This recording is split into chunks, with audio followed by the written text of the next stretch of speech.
Para sedherek pasamuan wilujeng pinanggih ing renungan padinan Gereja Kristen Jawi Purwantara Senin Pon tanggal 20 Juli tahun 2026.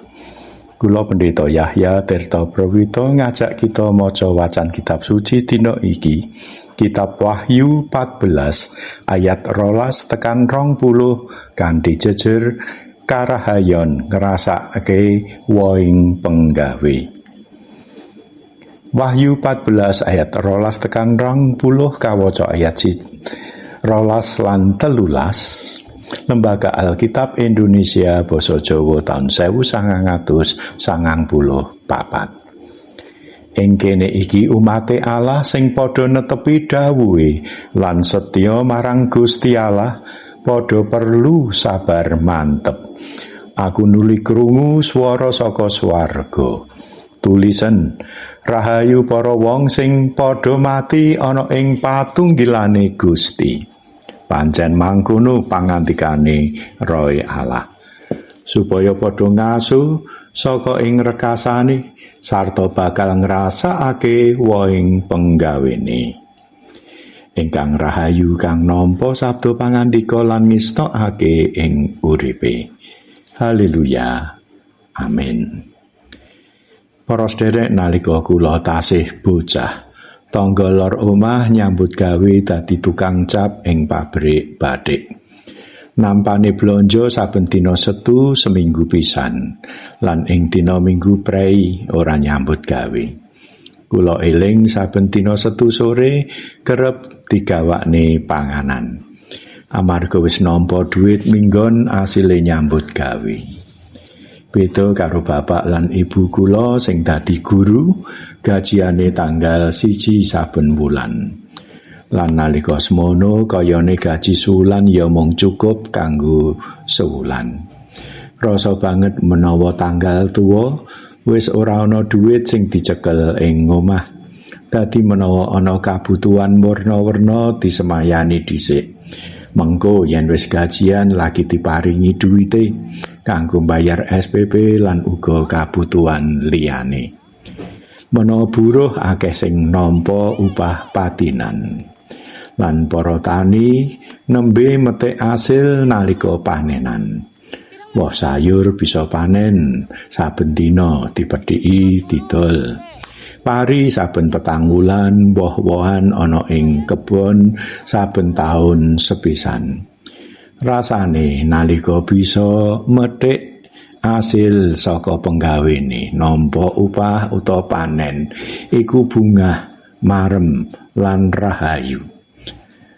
Para sedherek, urip kita bisa kagambarake kaya dene wong sing nyambut gawe. Gusti mirsani umat padha urip netepi dawuhe lan setya marang Gusti Allah. Sapa kang nglakoni kanthi sabar lan mantep bakal rahayu nalika tekan ing wekasane tetep urip aneng patunggilane Gusti. Wis cukup sak kabeh rekasane lan saiki wis kepareng bisa ngaso. Ngrasakake woing penggawene kang besik. Mati ing patunggilane Gusti iku ateges manggon kanthi rahayu. Ayem neng Gusti Yesus, lerem aneng swarga. Iku ngluwi wong sing wis purna bakti lan pensiun.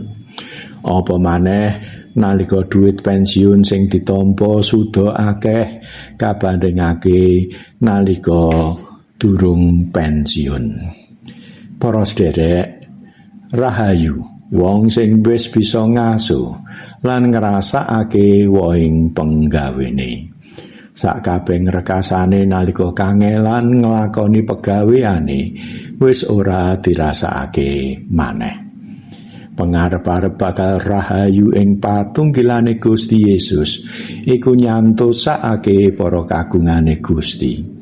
Supaya tetap setya tuhu lan sabar mantep nalika ngadepi kangelan lan ngrasakake rekasane urip ing wanci iki. Kosok wangsule sing saiki uripe rumangsa wis kepenak bisa nuruti pepengenan sakarepe dhewe, malah tumindak cidra lan ala nguja hawa nafsu. Ora bakal bisa ngrasakake karahayon ing patunggilan kaliyan Gusti ing kratoning Allah kang rawuh. Amin. Tuntunan kanggo nyuraos. Pangandikane Gusti, saben wong kang nyambut gawe iku patut nampa upahe. Apa upahe wong sing nyambut gawene korupsi, nampa besel adol jabatan, nindes marang pepadha sing cilik lan ringkeh kaanane? Apa iku bisa diarani nyambut gawe? Lan gawean urip apa kang jalari karahayon? Monggo katuran nyuraos lan pandonga. Duh Gusti, mugi para abdi kang setya bisa ngrasakne karahayon awit sampun netepi dawuh lan kersane Gusti. Mboten kedah ngenteni mangke menawi sampun mati ing patunggilane Gusti, nanging sampun saged mahargya karahayon peparing sih rahmatipun Gusti wonten ing gesang sak mangke. Wonten ing Gusti Yesus kawula ndedonga. Amin.